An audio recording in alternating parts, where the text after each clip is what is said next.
as President Trump from the Oval Office said the Russia-Ukraine war could be over within a matter of weeks.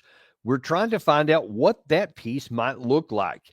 And Trump has been given a number of clues here in recent days about what it might be and what the overall terms may look like here. But we have to try and work through all of these words to try to figure out what it actually looks like on the ground. And trying to help do that, we have Colonel Doug Macgregor back with us today, CEO of Our Country, Our Choice, highly decorated combat veteran and good friend of the show. Doug, welcome back to the Daniel Davis Deep Dive.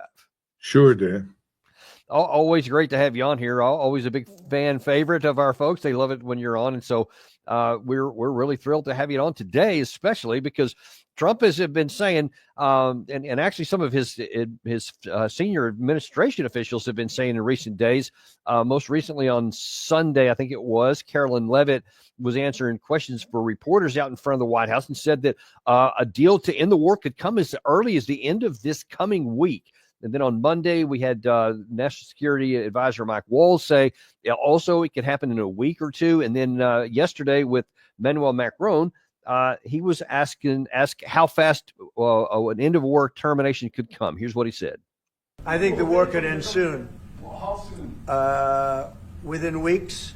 Weeks? Yeah, I think so. Right? Don't you think so? I'd like to have you. I think we could end it within weeks if we're smart. If we're not smart, it'll keep going and we'll keep losing young, beautiful people that shouldn't be dying. And we don't want that. And remember what I said, this could escalate into a third world war. And we don't want that either. Now, I want to ask you a couple of things about what he said there.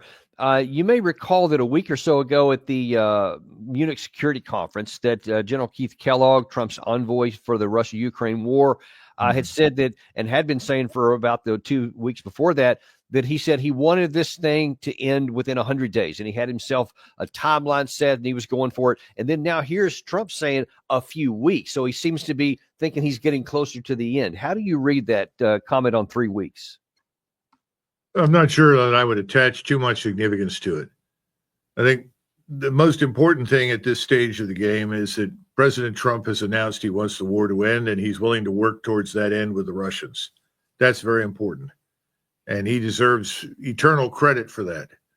The second part is he wants to normalize relations with the Russians. And there are a number of things underway, particularly in the private sector, that would involve U.S. corporations and companies coming back to Russia or coming to Russia for the first time to replace many of those European firms that pulled out. And that's fine. We should be doing business with the Russians and they should be doing business with us. That's all good news. But I think we have to be careful about the timetable.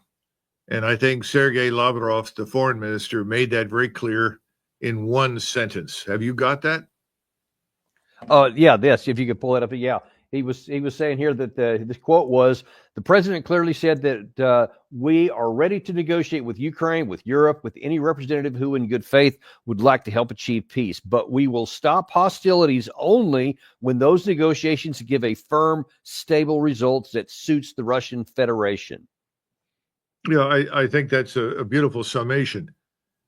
The Russians are in the driver's seat. They hold the initiative. They can do pretty much what they want to do. They've always had the ability to utterly crush and annihilate the Ukrainians anywhere they wanted to. And I think it was good of President Trump to point that out. He made that comment about Kiev, that it would be very easy for the Russians to crush it, and they haven't done it. They don't want to do it. And this is something that we've lied about in misrepresenting the Russians, their interests and their behavior. So I think we need to be patient. And then finally, you have this request or bid or offer of a new security architecture in Europe. That's extraordinarily important. That will take many months, in my judgment, to negotiate. All of those things are connected. How quickly this moves depends very heavily on the Russians and what they're comfortable doing. Remember, I know President Trump wants to do this, but you don't walk up and flip the switch in the room and say, well, the lights are on now. We're sorry about everything. It shouldn't have happened. So let's sit down and be friends. That might happen after a fist fight in the schoolyard, but that's not the way international relations work. The Russians are not going to take us very seriously until they see concrete steps. I think that's also implicit in the message that Sergei Lavrov gave. So we've got to build confidence in the Russians. We've got to signal our seriousness. And remember, I'm sure that President Putin remembers the cavalier way in which President Trump dismissed the INF Treaty when we unilaterally pulled out of it. That was something that really did not go down well in Russia. And if you look at the Oreshnik capability, the new missiles, the hypersonics, you look at those things, you can trace some of that back to the destruction of the INF Treaty. And I think the Russians would be open to resuming these things. They're not interested in spending themselves into oblivion, although admittedly they spend a lot less on defense than we do, and they get a much better return on the investment. But the bottom line is this could all take longer than everyone thinks. And we should be grateful and welcome any good news. But I think it's a mistake at this point to say weeks or months or days. Let's let it play out. Let's see where things develop, how far the Russians decide to advance, when they decide to stop. Let's also see what happens in Kiev.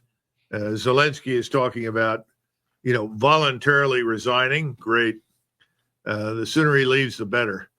We'll see what happens there as well. That all of these things have to be viewed against the backdrop of some sort of enduring and stable peace. I want to pick up on something that you said there in your comments just a second ago, after I showed the Lavrov piece where he said it's going to be only when we are satisfied with the outcome, and it has to reflect that last phrase I didn't read out loud there, where he said it has to reflect the conditions on the ground. And we had a comment from Ryabkov, Sergei Ryabkov, the deputy foreign minister, a week or so ago, where he said that all of the terms of Putin's 15 June from last summer, 14 June lines have to be accomplished. Otherwise, there won't be any deal made at all. Now, if you look on the lines of contact, there's a whole bunch of territory, especially in the three of the southern provinces that Russia has said that is necessary for the 14 June lines to be accomplished: Zaporizhia, Kherson, and Luhansk. And that means that Ukraine would have to voluntarily withdraw armored forces from that area, or the Russia would keep fighting. Now, where I specifically want to ask you is, there's been lots of debate among the West as to why Russia has still continued on with this methodical but pretty slow movement to the West, especially in the last month or so. It's kind of slowed down, implying that, well, Russia doesn't have the combat power to succeed. But if you look on Russian Telegram channels, some of the Russian military sites that are in Russian language, a lot of them are perplexed as to why they're doing that as well, because they claim they have the capacity. Now, I saw this today it's called Military Review in Russian. This is translated by Google Translate. But they say that Russia has accumulated a reserve of 200,000 forces for an offensive in Kharkiv or Dnipro that they could run. This is on the heels of about a week ago. Zelensky himself said that there was 150,000 Russians up in the northern part that could come in, possibly in Sumy or also in Kharkiv. What do you make of the claim in the West that Russia can't fight harder than they have, and that this is all they can do at this slow pace? Well, come on, this is a waste of time. Claiming that the Russians are incapable is an old song, or that they can't do something, or the government's not stable, or the population is not supportive. It's very tiring listening to all this nonsense. The truth is found on the battlefield. The Russians have moved deliberately and carefully. They've always moved within the framework of this air, space, and missile defense system umbrella that's designed to protect the ground force. They've always moved ground forces forward in a way that would limit casualties to the Russians and maximize casualties against the Ukrainians. Now, recently, because of the imminent collapse of the Ukrainian army, the vast numbers of people surrendering, the knowledge that at least 1.2 million or more Ukrainians are dead as a result of serving in this war, I think the Russians have decided that they want to reach a certain point before they will stop, and they're moving at their pace. They don't feel the need to rush anything at this stage. They've got the logistics built up. They have the railways. They have the lines of communication. So there's no reason to rush. However, and I think I said this a long time ago, if I were on the Russian general staff, I would argue very, very strongly for a line along the Dnieper River. I've always said that. If I were a Russian, historically, the Dnieper River has been the limit of advance for the West. That's where the West ended for hundreds of years. It's also a natural line of defense. It makes sense to the Russians, creates the desired buffer zone with the remaining territory being neutral.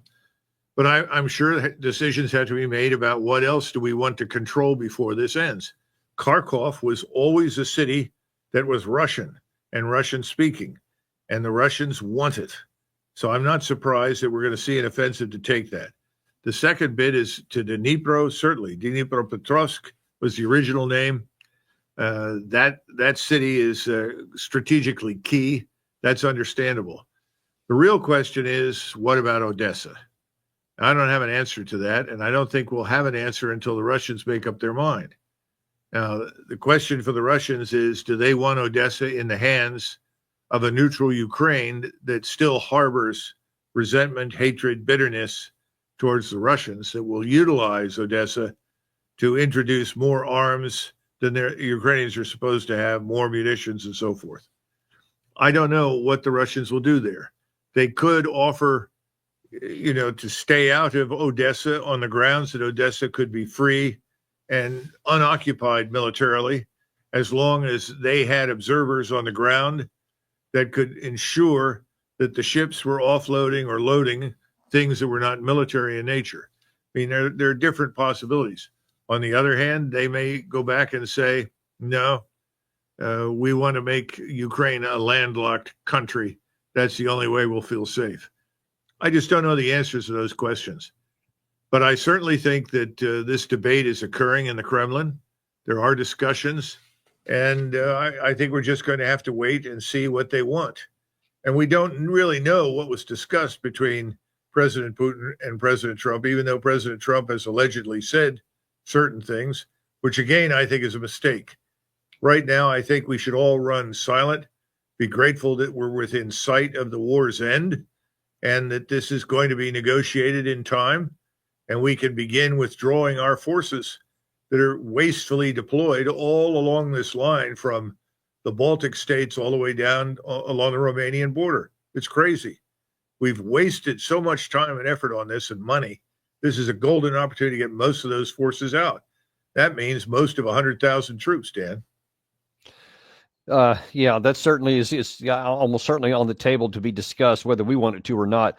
I want to stick on the current line of contact first, and this report of those troops being massed. There's also another group that was alleged by the Ukrainian General Staff Intelligence Service, I guess, in December, that there was allegedly 150,000 troops on the other side, on the eastern side of the Pokrovsk front, which had not yet been engaged. So apparently there's a number of groupings of Russian forces that are poised that they could engage, but they haven't.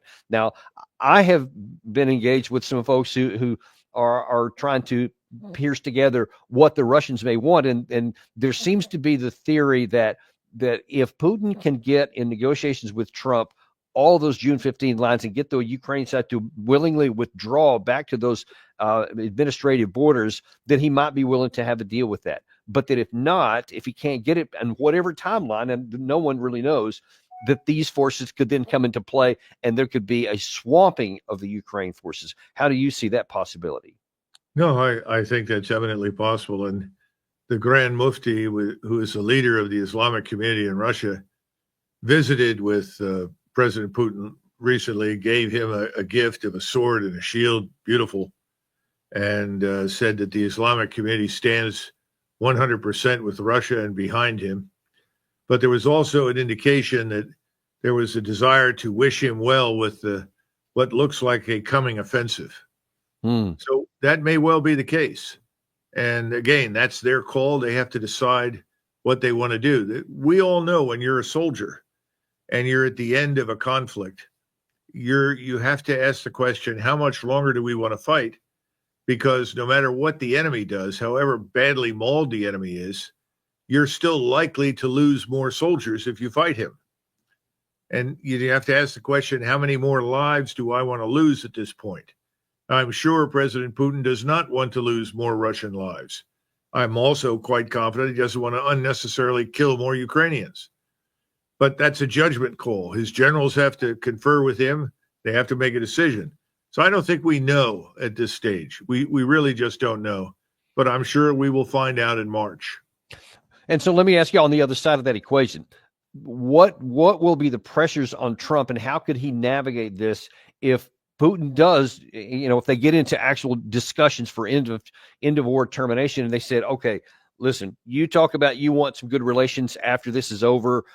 We do too. We want to normalize relations, et cetera. But to get this one off the table here now, we're going to have all these administrative borders. And if Trump says, okay, I'm not going to do that, I want this or that, and he doesn't give it, and then Putin says, okay, then we're going to take it, and he starts launching that offensive, how does Trump negotiate that? Because then that'll put him in a position to where it may look like he's losing control of it publicly on the battlefield to the Putin side. How can he navigate that? Well, first of all, he can't lose control of something over which he exercises no control. I mean, this has been true from the very beginning. How many times have we discussed the reality that at this stage, we have no leverage? Whatever leverage existed, whatever real influence and power was still resident on the American side in Europe has been lost thanks to the Biden administration. They squandered everything. I mean, at this stage of the game, we don't have a leg to stand on. And anybody who looks at how our troops are strung out along this long border knows this is not a force that's capable of decisive operations. So who are we kidding? So I think President Trump has done the right thing. It's the courageous action to take. And only he could do this, I think. And he said, I want it over. I'm willing to end it now. And I'm talking to President Putin. He wants to end it. Let's let this go and see what happens. I don't think, we're going to end up in a situation where we're going to look bad or have egg on our face at all. I think the Russians are debating this. They're discussing it, and we have to give them time to do so. At the same time, this has liberated President Trump from the stupidity of waging war on Russia that's never really been our enemy, that we need to do business with. And that's a good thing. And so he's liberated us from this stupidity. He's turning his attention elsewhere.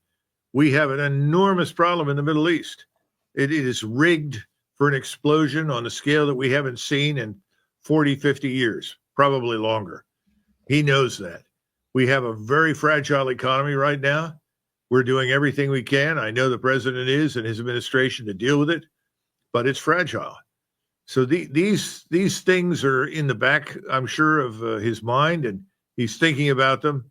So getting Russia off the agenda is a very smart move on his part. And I think he'll be rewarded with it. I think the Europeans will be grateful in the long run. I certainly agree with that. Anything that's going to get this off the table quickly that reflects the reality on the ground is going to be something. But there's some challenges here. Yesterday in Kiev, there was a meeting of a lot of senior European leaders, and they were, basically talking like this is the third month of the war, not the third year of the war, and that they're still talking about, new sanctions on Russia, that they're going to give these billions of dollars of additional aid, ammunition, weapon systems, et cetera, all being pledged today as though none of these peace talks are going on here. Then you got Zelensky himself, who was sitting at the head of that table, that, trying to kind of going, yeah, I got this going on. And he's made some comments that kind of contradicted some of the things that Trump has said, et cetera. The Secretary of the Treasury, Bissett, which went to Kiev, was summarily dismissed, didn't get the deal signed for the rare earths that Trump had declared that he wanted. And then now also yesterday, Trump is saying, oh, and by the way, I'm going to meet with Zelensky maybe later this week, and we're going to come to a deal. Watch this. I will be meeting with President Zelensky. In fact, he may come in this week or next week to sign the agreement, and which would be nice. I'd love to meet him. Would meet at the Oval Office. So the agreement's being worked on now. They're very close to a final deal. It'll be a deal with rare earths and various other things, and he would like to come, as I understand it, here to sign it, and that would be great with me. So is Trump trying, as best you can understand, is Trump trying to put pressure on Zelensky to say, basically, shut up, just get over here, we're going to sign this deal, I'm working something with Putin right now, or is he not reading the room and saying Zelensky's going to come when Zelensky's showing no interest in coming and signing a deal on rare earths?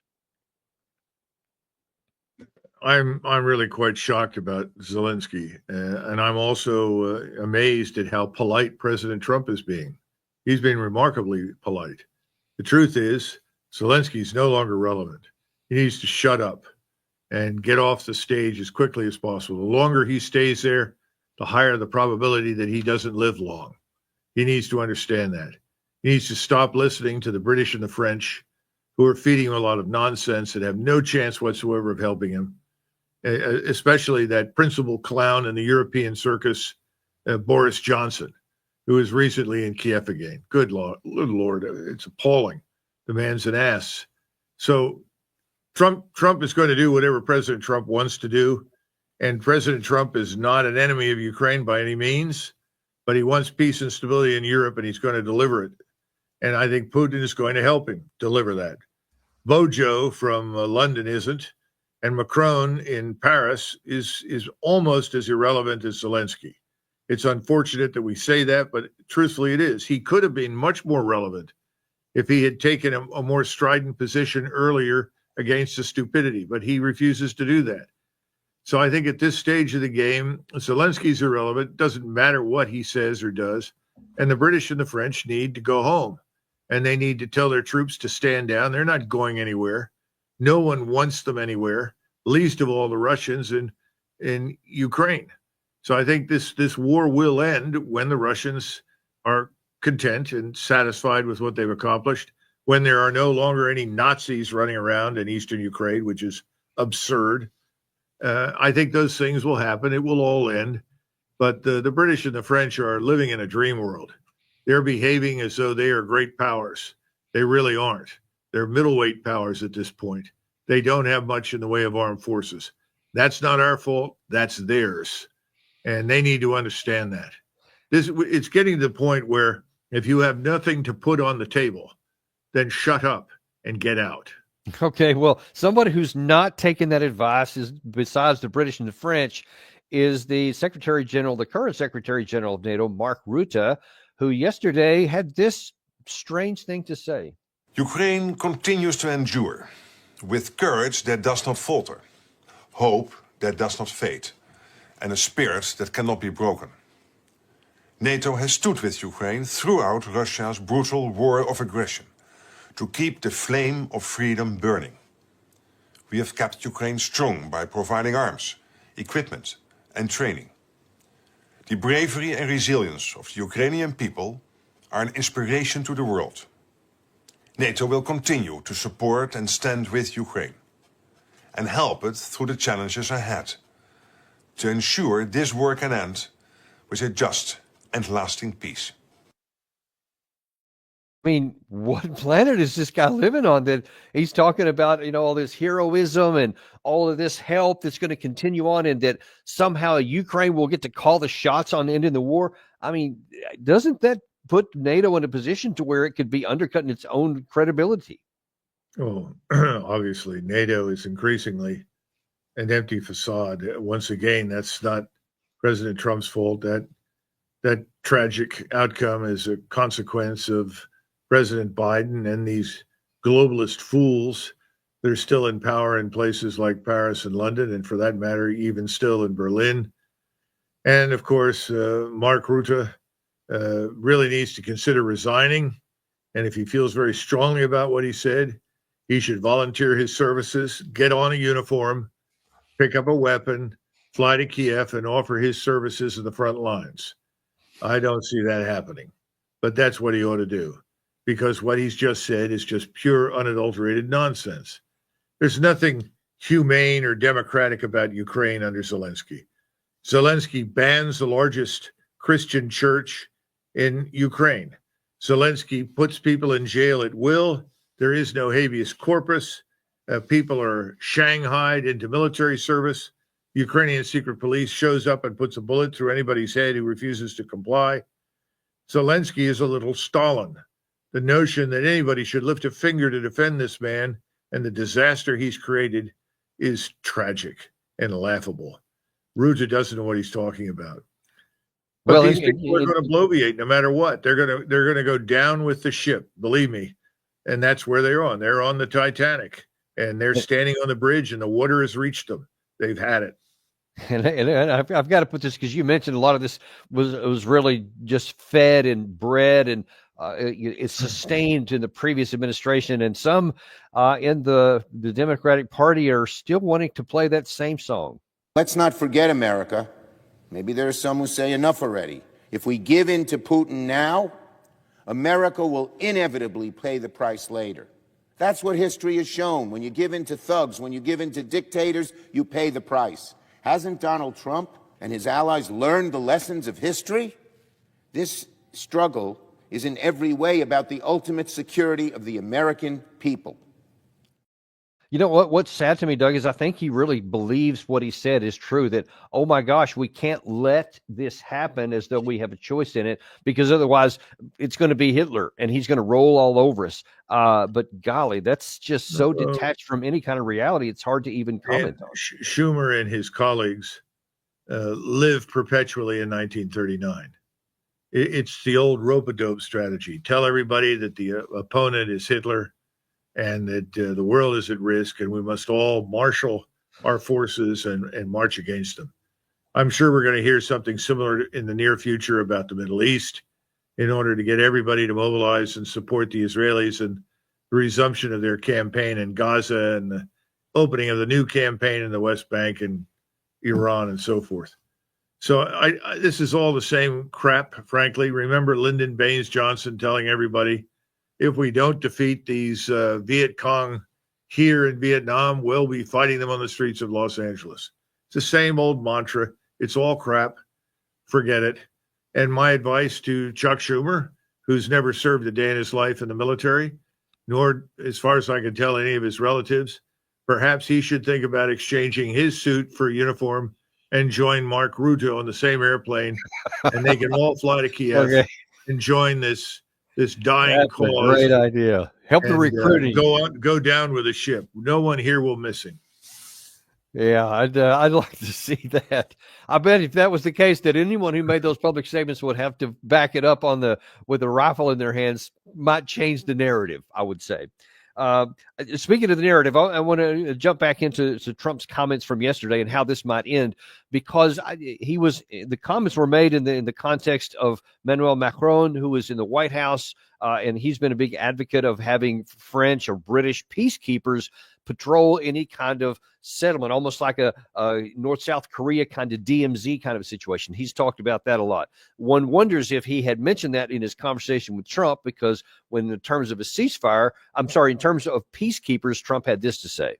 To accept the European troops as peacekeeper, what do you think? Yeah, he will accept that. He will accept I've it. asked him that question. You talked to me? I've asked him that question. Is Said France yes? going to lift the block on the Because he's $300 billion? look, if we do this deal, he's not looking for more war. He doesn't mind, but I've specifically asked him that question. He has no problem with it.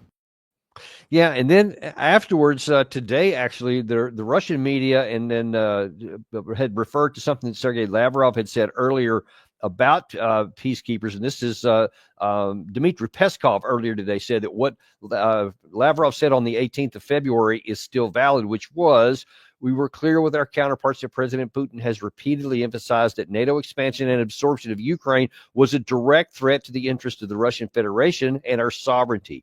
Considering this, the troops from NATO countries in Ukraine under a foreign flag, an EU flag, or any national flag does not change anything in this regard. This is unacceptable.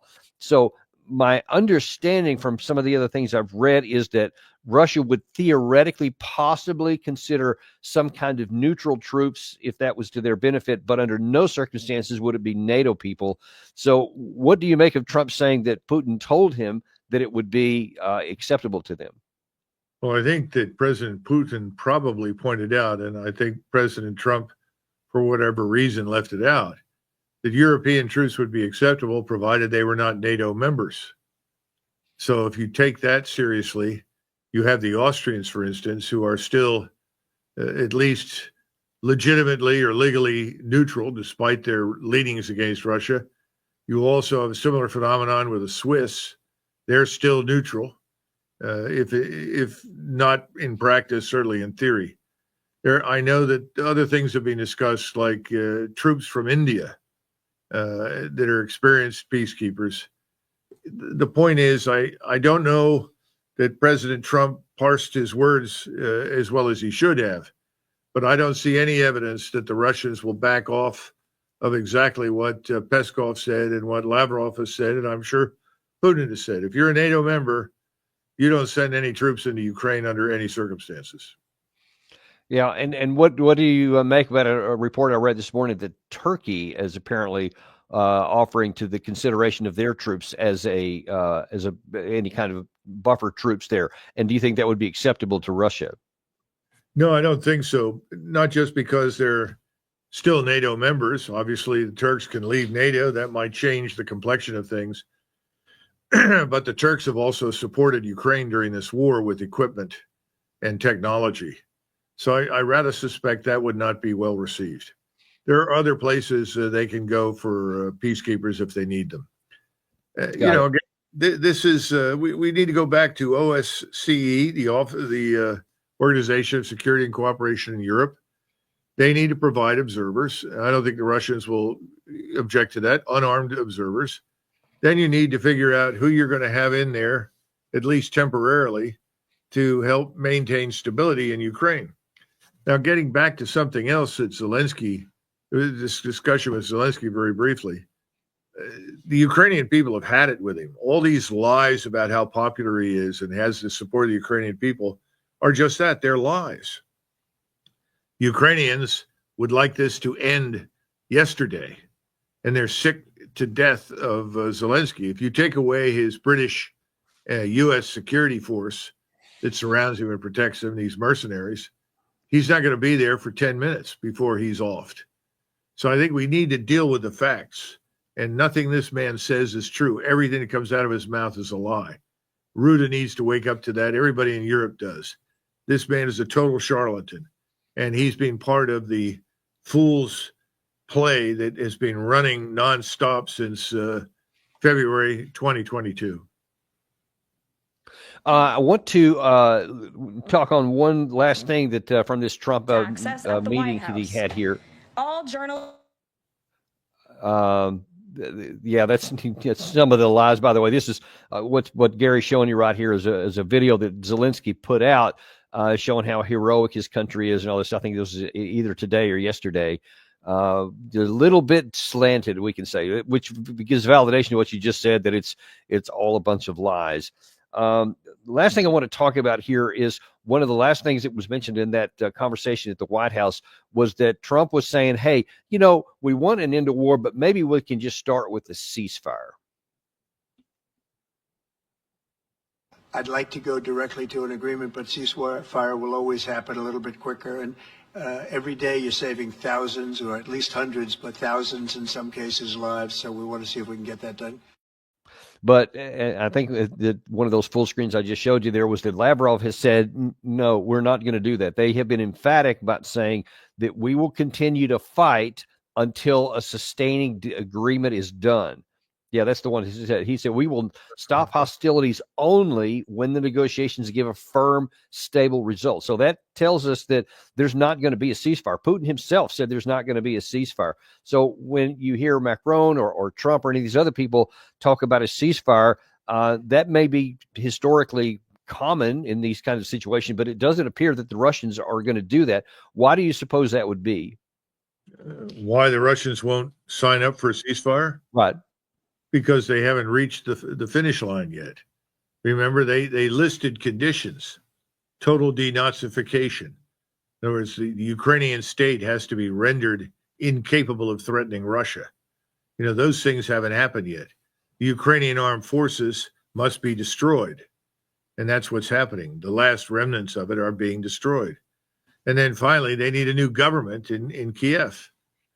I wouldn't trust Zelensky and his little group any further than I could throw a grand piano. Why would the Russians?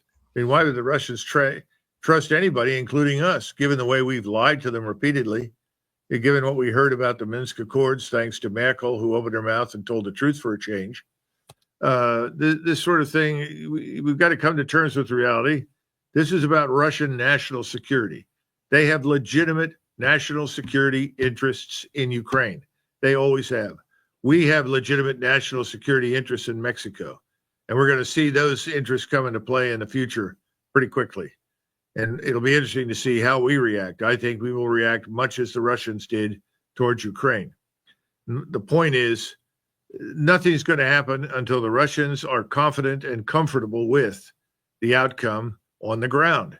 They're not there yet. They're not comfortable with the denazification. They're not comfortable with a number of these conditions.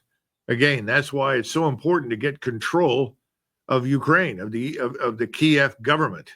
The best thing we could do is to send Mr. Zelensky and his little inner circle away.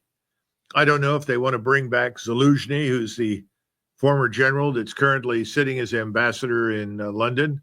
I don't know what they want to do, or whomever else they can find. But it needs to end, and it's not going to end with the people that are sitting in Kiev. They've got to go away. And President Trump exerts enormous power in that regard. He can help remove these people and get them out of the picture. And then he can probably realize his aims much more quickly, because that would demonstrate conclusively to the Russians that we're serious. We're the ones who have run the show there. We're the ones that brought on this war. Remember that. And the Russians know it. And so they're watching to see what we do. Talk is cheap. Action is everything. And of course, when what I've asked you in the past, and I'd like to ask it in a slightly different way right here before we shift gears to a different topic here. I've asked you before, what would you recommend if President Trump were watching the show right now? What should he do right now, given this situation? I'll amend it slightly. Given where the Europeans are and how all of those comments that you may have read or the people have been talking about that European leaders said in Kiev yesterday, that Zelensky keeps talking that we're not going to give up our land. We're still going to be able to have a negotiation, all kinds of stuff that's just disconnected from reality.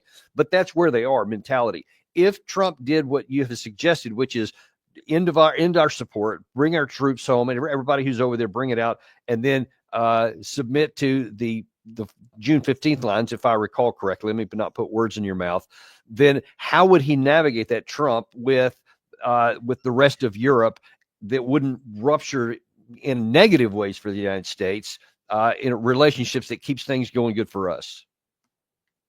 You know, one of the things that could have been done that wasn't, and by the way, I understand how President Trump feels. You have to remember that when he was president during the first term, he was not treated well by the Europeans. And I think that there's a lingering sense of hurt and anger over that. And I wouldn't be surprised about it, especially when you look at this man Starmer and to a lesser extent at the French government.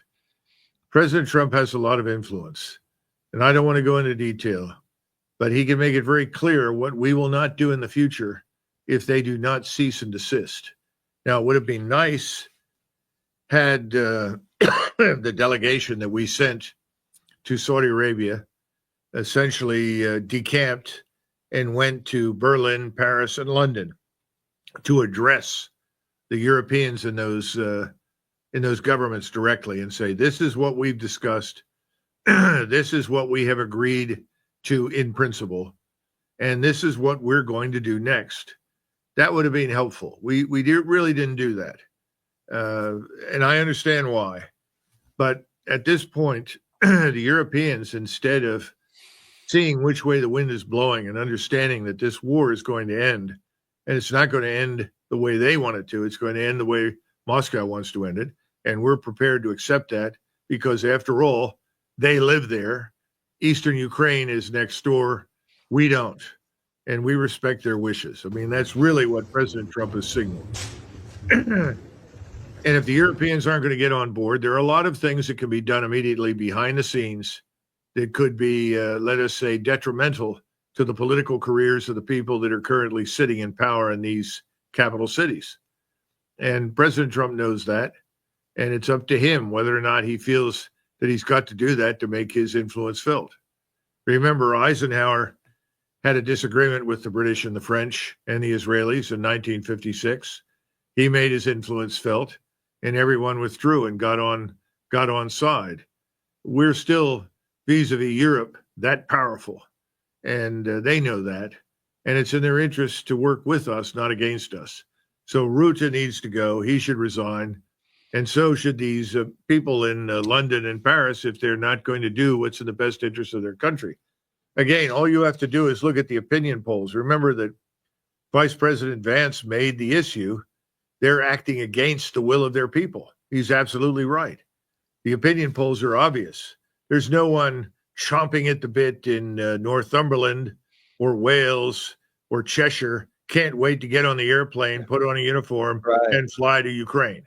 I don't see anybody in Provence or the Vendée or anywhere in France that wants to do it either. So it's time to stop the nonsense. It's time to get back to business. And after all, rebuild the economies, which are now shattered as a result of these stupid policies. It's not the Russians that are standing in the way of that. They are standing in the way of it themselves. Yeah, that is so true, and so much of this, I would argue that the vast majority of it is self-inflicted on the West of all the things we've done and how it's had negative boomerangs back on us, and hopefully we're at least nearing the end game. If we're not there yet, we're nearing the end state to where that's going to happen, and we'll finally get a chance to move on and rebuild from this. In the remainder of the time we have here, I want to look at a little bit because we hadn't had John since then. Pete Hegseth released a video about a week or so ago about some of the things he wants to do in the Department of Defense. Some of the things I think were good. Some of the things may be good, but I'm not sure about how to interpret some of the things he said, but I wanted to ask you your opinion on them. First one here is he's saying, hey, we're going to rebuild because that's what President Trump hired him to do, but he said there's going to have to be some difficult decisions made. We're motivated to rebuild the most capable military in the world. That's why I'm here. That's what the president has asked me to do. But doing so does require tough decisions, and we are prepared to make them. And just days after he made that video, you had the President Trump, in a nice way, but still, he fired the Chairman of the Joint Chiefs of Staff, General A.Q. Brown, and then right after that, Hegseth himself let 5 different generals go. We don't know if that's the end of it or where it's going, but first of all, just on these first levels of actually resigning 4-star generals, what do you think of it? I think that anybody that you boot out at this point is a good decision. You know, we're at the end of a long period of what I would call core rot in the Department of Defense. We've got large numbers of people at the top who have no business being there. They should never have been promoted to the ranks that they hold. The steady deterioration from excellence to mediocrity that I've been watching over the last 30 years is just astounding. And we have clearly bottomed out. So whatever Secretary Hegseth wants to change is good. I'm 100% behind it. The one criticism I would level is this. We don't want to rebuild anything, Dan. We want to build a new force. This is a strategic inflection point in the history of the United States. This is a time where we need to bring the forces back, and we need to retread, reorganize, retrench. That means organize for a different war in the future and pay attention to our security here at home, principally the border with Mexico, but not just that, the borders, the coastal waters. You know, it's back to bring the Coast Guard back from the South China Sea. Ridiculous. Bring the Coast Guard back from the Indian Ocean. Ridiculous. Get focused on what really counts, and that's defense of our homeland.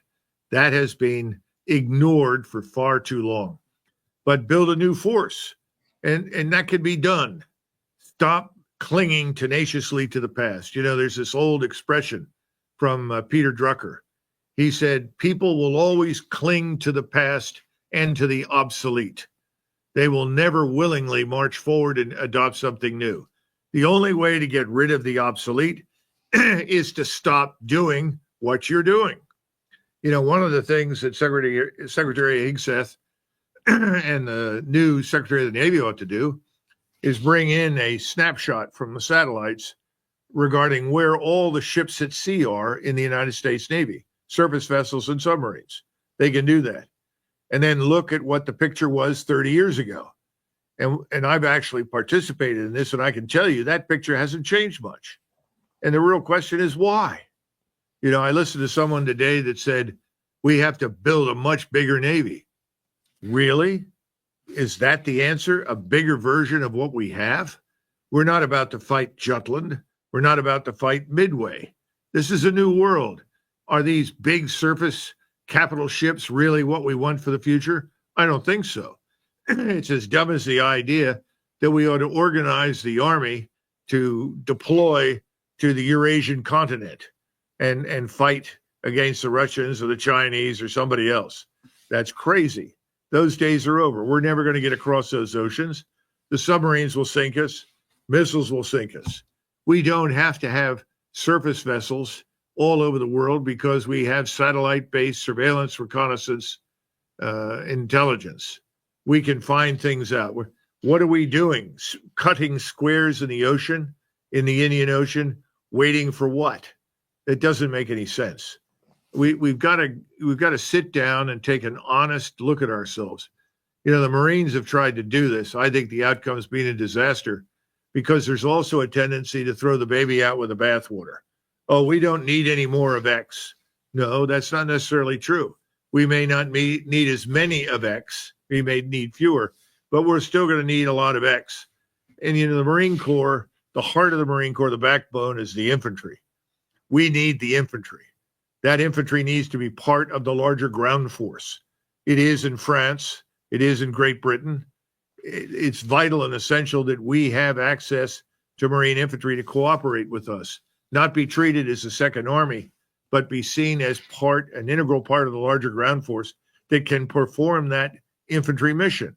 Now, that may involve a new organization, new kinds of capabilities, weapon systems. We can sort through that. But you don't throw the baby out with the bathwater and say, well, we don't need that anymore, or we're going to turn everybody into a rocketeer. We have lots of platforms, undersea, submersible, surface, and airborne, as well as ground-based, that can deliver missiles. We don't necessarily have to have large numbers of Marines spread out all over the Pacific Ocean, waiting for the evil Chinese empire to strike west. I mean, this is just crazy. This is not 1942, not 1945. All of this has to be re-examined. You've mentioned the Marine Corps and the Navy. In particular, I'd like your view on the Army, since you and I both served in the Army, and I know you've written books on all this, et cetera. One of the things that seems, you talk about obsolete and outdated. I know it was just in relatively the last couple of years or so that the Army said, you know what, we need to go back. We need to quit doing all this stuff, the organization for combat that we did during the counterinsurgency phase, et cetera. And we need to get back to peer-to-peer fighting. And to do that, we need companies, battalions, brigades, divisions, and corps headquarters, which is basically like we did in World War II, basically what we had in Desert Storm. Is that the right construct? And if not, what is the right construct? Well, of course it's not.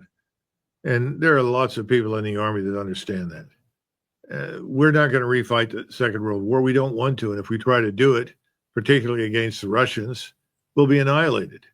You know, if you look at the density of force that was on the ground during World War II as it faced against the Germans, if we try to do that again, we'll stand by and watch rocket artillery, medium-range ballistic missiles, glide bombs, you name it, fly in and obliterate everything. The other point is we got to get out of this business of assuming the future will look like the past. The Army generals cling to all of this overseas presence, just like the Navy, the Army, the Marines, and the Air Force. If they lose their overseas presence, then what do? Well, how about defend the United States of America?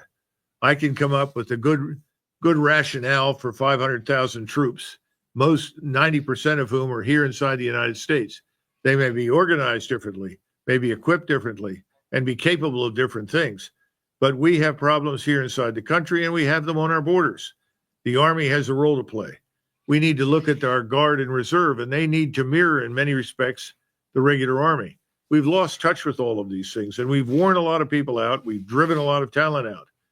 We've got to sit down and get back to basics and understand that our borders need protection, and we may have to fight in our hemisphere, not just along the border, but in other places. That's different from what we've been doing. And the same thing holds true for the Marine Corps.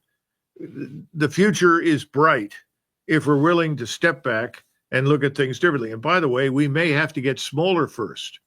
And everybody resists this. Well, we have to have X number of hundreds of thousands of troops or we're at risk. Wait a minute. Not necessarily. We're not facing imminent existential threats from Russia or China. That's a lot of malarkey. We know that's not true. Our problems are largely south of the border and inside our own country. Now, we can deal with those, but we need to build a really good professional army. And that army needs probably to become smaller. And once you make it clear that we're not going to send people on pointless missions to places in the world that have no chance whatsoever of ever developing into societies like our own, but are going to wallow for many, many years in confusion, which is, by the way, their right to do. They have a right to their own culture, a right to the way they live. It's not our business to influence that. If we can accept that and get out of this, then I think we can build a very fine professional force that can do all of the things that we really need.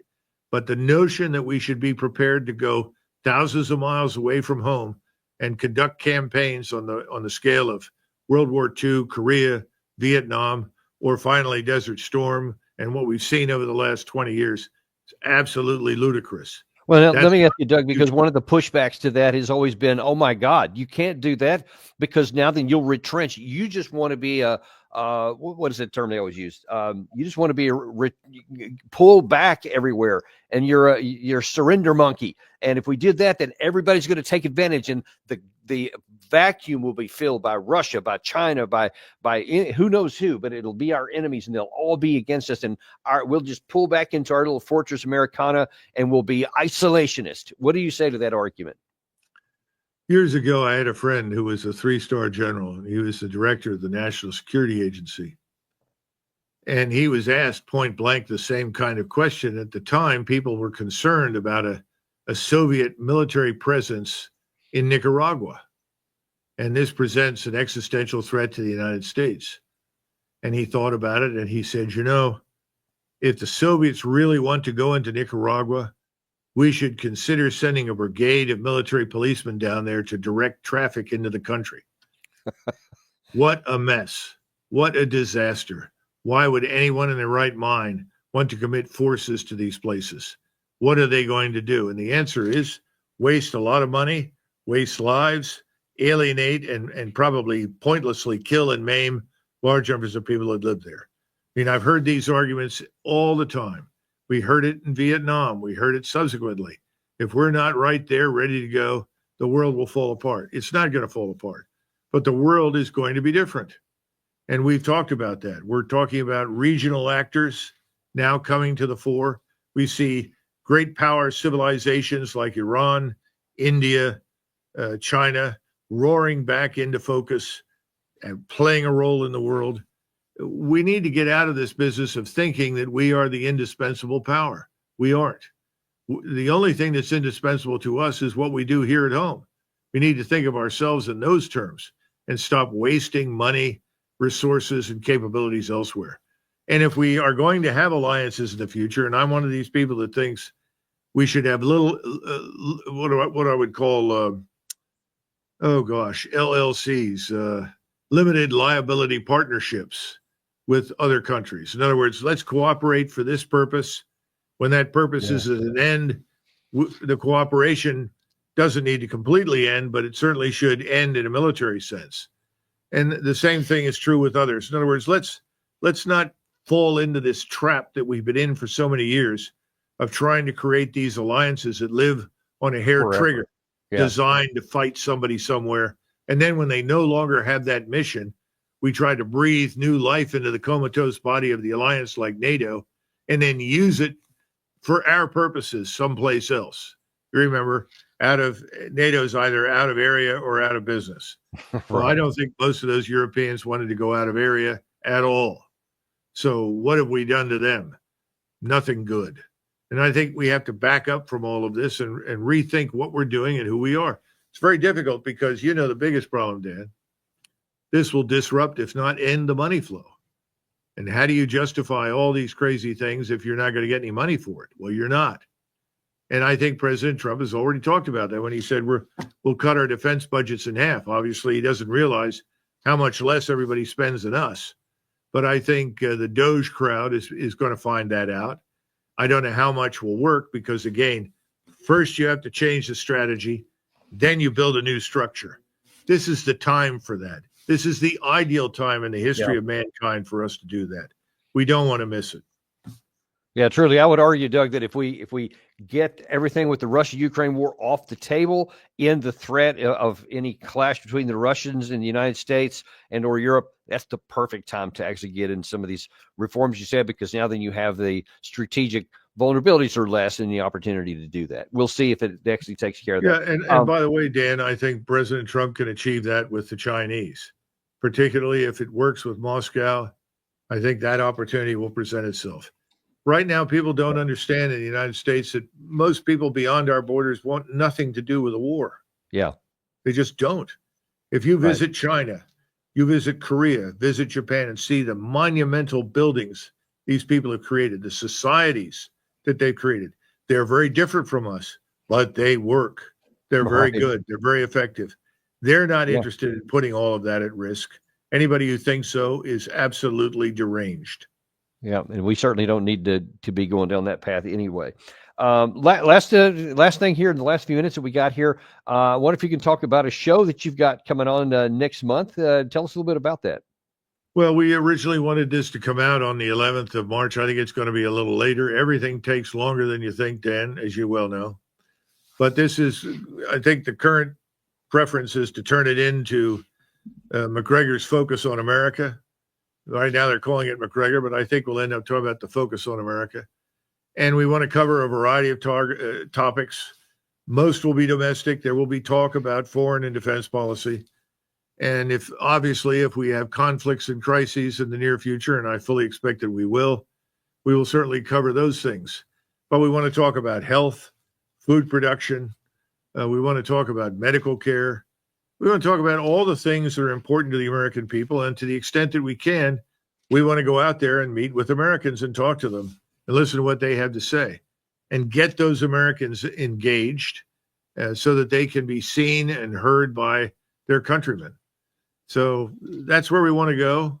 I think it'll be a hit with people, but we'll see. You never know until it hits the screen and the viewer gets a vote. So we hope they'll vote in favor. Well, we certainly hope they do, and we'll definitely be giving a vote for that, and we'll promote that every chance we get because I think it's a great idea. Thank you so much, Doug, for coming on and sharing that, and we'll look forward to seeing you next time and on your show. Super, absolutely, and you'll be there, believe me. Thank you, Dan. Look forward to it. Thank you very much, and thank you guys too. We always value you when you're here on our own show, so be sure and like and subscribe if you haven't done that before you leave. It helps us a lot more than you may think. And we will look forward to seeing you on the next episode of Daniel Davis Deep Dive.